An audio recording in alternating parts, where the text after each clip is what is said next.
Maison Adam.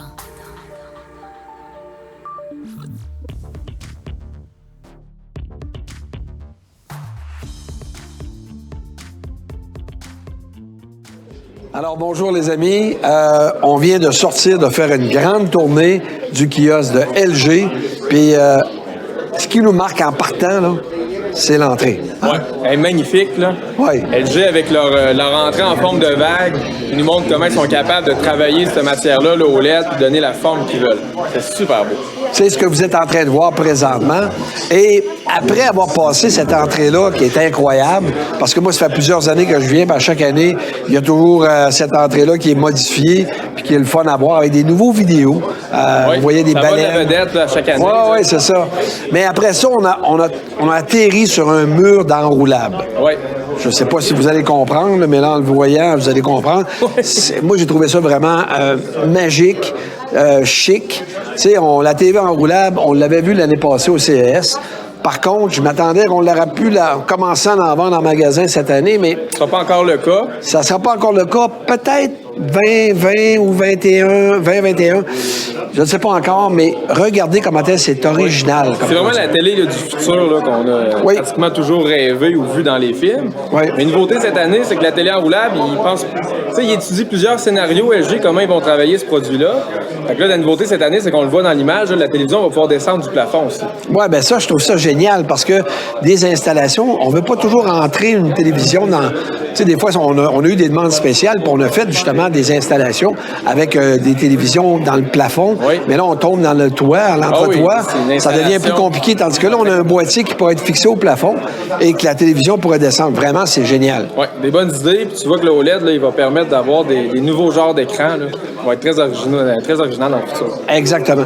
Après ça, on s'est promené, on a vu processeur, on a vu le gaming, il y a beaucoup de choses. Qu'est-ce qui t'a le plus? Un peu comme Panasonic, LG, cette année, leur OLED, c'est surtout du raffinement. Il améliore ce qu'ils avaient fait avec les modèles de cette année. OK. Fait qu'ils sont rendus déjà à leur 3e génération de leur processeur Alpha 9, là, qui est un processeur qui a une intelligence qui permet d'analyser les images en direct pour travailler, améliorer le niveau de détail. Exact. Là, ce qui est expliqué avec le Alpha 9, c'est vraiment au niveau des visages qui va être capable de faire un meilleur focus, puis aller rechercher toutes les petites nuances, les petits détails, là, pour avoir une image qui est encore plus détaillée. C'est ça. Autrement dit, des images plus naturelles encore. Oui. Moi, après ça, je suis tombé devant vraiment un extase quand j'ai vu la 77 pouces 8K et 88 pouces 8K. Pourquoi je dis ça, de voir... C'est sûr, la 88, on l'avait vu l'année passée, mais là, ils ont réussi à rapetisser. Ça a l'air drôle à dire, oui. Mais quand on se met à rapetisser, puis qu'on tombe dans le 8K... Avec l'OLED, c'est ça le défi. Bien, c'est ça qui est le défi, parce qu'on a quand même, au niveau des pixels, on parle de 33 millions de pixels. Fait qu'il faut essayer de condenser ça dans quelque chose de plus petit. Okay, oui, parce que si on rapetisse trop, on parle de la luminosité. Fait que faire un écran 88 pouces 8K, c'était bon, 77 pouces, puis là, peut-être dans les prochaines années, on va avoir des écrans 65 pouces 8K. Bien, on l'a déjà avec du côté de Samsung, mais c'est dans le QLED. C'est dans le QLED, exact. Tandis que là, on parle du OLED, oui. Qui est une autre genre de technologie. Alors, peut-être plus complexe, justement, à rapetisser, mais j'ai trouvé ça bien intéressant de voir une 77 pouces. Oui, absolument. Qu'est-ce que tu as pensé du mini LED? Oui, c'est nouveau, ça. C'est TCL qui est arrivé avec ça. LG aussi nous sont arrivés avec ça. Nouvelle technologie, là, qui est un croisement entre le micro-LED puis le LED standard, c'est-à-dire qu'ils rapetissent la lumière LED pour avoir encore plus de zones de rétroéclairage dans l'écran, dans l'idée toujours d'avoir le meilleur contraste possible, les noirs les plus performants. Mais c'est surtout... Son avantage sur papier, ce qu'il dit, c'est la luminosité. On le voyait, là, il présente, c'est des écrans qui peuvent avoir 4000 nits de luminosité. Oui, c'est ça. C'est plus élevé encore que ce qu'on a sur le LED. Moi, j'ai trouvé ça trop brillant. Trop éclairé, trop fatigant pour les yeux. En tout cas, c'est sûr que c'est peut-être mon âge là, qui fait que je m'arrête à ce détail-là, mais... Ça nous a pas donné la même impression que le micro-DEL ou le Crystal DEL, parce que dans ces technologies-là, on avait vraiment des noirs parfaits puis une très bonne luminosité. Mais le mini-DEL, le problème, c'est encore les noirs. Il n'était pas aussi profond que ce qu'on peut avoir sur le OLED. Mais on avait surtout beaucoup de brillance. Oui. Alors, moi, personnellement, j'ai beaucoup plus aimé voir du OLED. Ouais, je suis d'accord avec toi. La plus belle qualité d'image dans toutes les technologies d'écran qu'on a vues, ça reste que le OLED, là, le contraste, là, c'est inégalable. Puis, on va avoir des nouveaux modèles qui vont venir dans l'année, qui vont être la série B, qui va devenir, comme nous, ce qu'on a présentement, les B9, les C9 vont devenir des B10 et des C10. Puis, la série Galerie aussi. Hein. Oui, ils ont des gammes de télévision plus chic, plus haut de gamme. Si on pense à la série Galerie, ben c'est que le support va être encastré en même le téléviseur. Ouais, ça, c'est un modèle que j'ai vu qui était comme ça. Là. Ouais, il est moins mince, mais parce que, naturellement, il faut qu'il réussisse à intégrer un support qui est flexible en passant, qui permet d'avancer, de tourner un peu le téléviseur. Donc, c'est ça. C'est une série qui est intéressante. Oui. Puis on avait aussi le wallpaper qui continue, mais avec une belle transformation. Oui, c'était le défaut avec le wallpaper. C'est un produit haut de gamme, c'est un produit chic. La télévision est ultra mince, c'est collé au mur sur une plaque de métal, là, c'est comme un aimant. Mais le téléviseur venait avec une barre de son, avec une finition correcte, là, mais ça valait pas la finition n'était pas assez belle pour le genre de télévision que c'était. C'est ça, ça avait l'air moins chic. Là, on a l'impression qu'on a une barre de son qui est en stainless. Oui, vraiment plus chic. Oui, vraiment plus chic. Beaucoup plus beau que ce qu'on avait avant. Avant, on avait comme plus une impression de plastique. Oui, exactement. C'est ça. C'est que la série Galerie. Puis, naturellement, j'ai remarqué qu'il avait mis un téléviseur OLED enroulable dans la série Galerie aussi. Fait que, tu sais, moi, j'ai l'espérance qu'on va voir arriver ces nouveaux téléviseurs-là cette année, ou du moins. Ah oui, il n'en présenterait pas comme ça, puis il ne mettrait pas autant l'emphase. Ben, c'est ça. Puis ça tombe à l'oubli. Exactement. En tout cas, c'est dans nos espérances, naturellement. Et après ça, écoute, on a continué d'un bord de son, que je me souvienne. On voulait quand même comparer, après avoir vu celle du wallpaper, voir qu'est-ce que cette année, LG présentait comme barre de son. Il y avait une barre de son, la SL11. OK. Nous, cette année, on a eu la SL10, qui était très bien. Elle a même été choix de José durant la période des fêtes. Oui, puis elle l'est encore, d'ailleurs. Puis la SL11, ben, ils reprennent ça, mais ils ont amélioré certaines choses, dont un système de calibration automatique, donc il va permettre d'optimiser le son en fonction de la pièce. La SL10, ça n'avait pas ça. Puis les haut-parleurs arrière aussi sont Dolby Atmos. C'est-à-dire qu'au lieu d'avoir juste un haut-parleur qui envoie du son vers l'avant, les petites enceintes arrière, ils ont deux haut-parleurs, un pour le son vers l'avant, puis un autre pour le son vers le plafond pour reproduire l'effet Atmos. Bien, d'ailleurs, je veux quand même souligner aux gens, quand on parle de calibration, c'est important parce que ça permet de vraiment ajuster le son selon la grandeur, la dimension de votre pièce.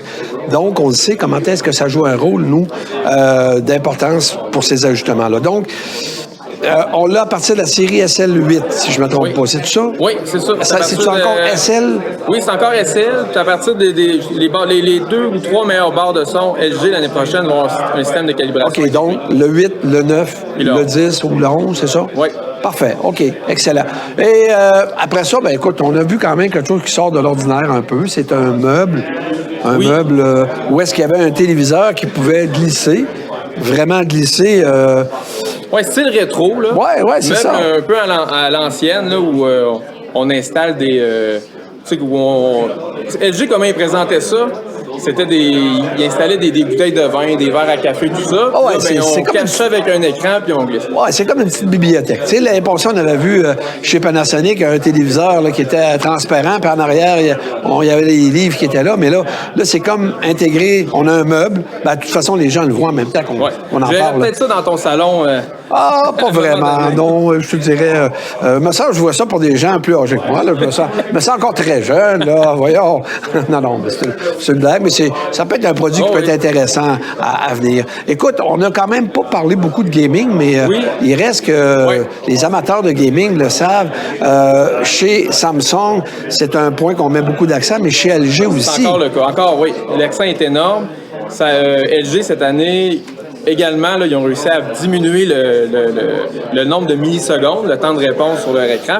Donc, ce qui précise, c'est que c'est des écrans qui vont... Les télé OLED vont être à peu près à 10 millisecondes, comme les écrans Samsung. Sauf que la différence, c'est que les produits LG OLED sont G-Sync. Donc, ça, c'est pour les joueurs PC. Le G-Sync, ça fait en sorte que le taux de rafraîchissement de l'image est variable. Okay. Les joueurs PC, c'est le genre de caractéristiques qu'ils recherchent pour avoir l'image la plus fluide et la plus nette possible. Okay. Puis ils le sont cette année. Ouais. Puis également, leur entrée HDMI, là, c'est plus technique. 2.1, elle supporte le 4K 120 images secondes. Ce qu'on n'avait pas l'année dernière, c'est 4K 60 images secondes. Ouais. Fait qu'il y a un gros focus pour LG là, pour attirer les gamers, pour dire nous on a les meilleurs écrans pour jouer à des jeux vidéo. Puis je me trompe-tu ou il me semble qu'il y avait une 48 pouces aussi? Oui, un 48 format pouces en OLED. Puis je voyais que les gens étaient là pour jouer avec ce 48 pouces-là. Puis beaucoup de... Tu sais, les gamers aimaient ça, là, ce Ben, format-là. ça va parler à 2 personnes, ça, cet écran 48 pouces-là OLED. OK. Parce que les gens, souvent, ben, ils sont fait construire des meubles. C'est toujours la largeur. Leurs meubles, ils peuvent pas mettre un écran 55 pouces. OK. Ils sont obligés d'installer un 50 pouces. Dans 50 pouces, il y a des bons téléviseurs, mais pas aussi bons que le OLED.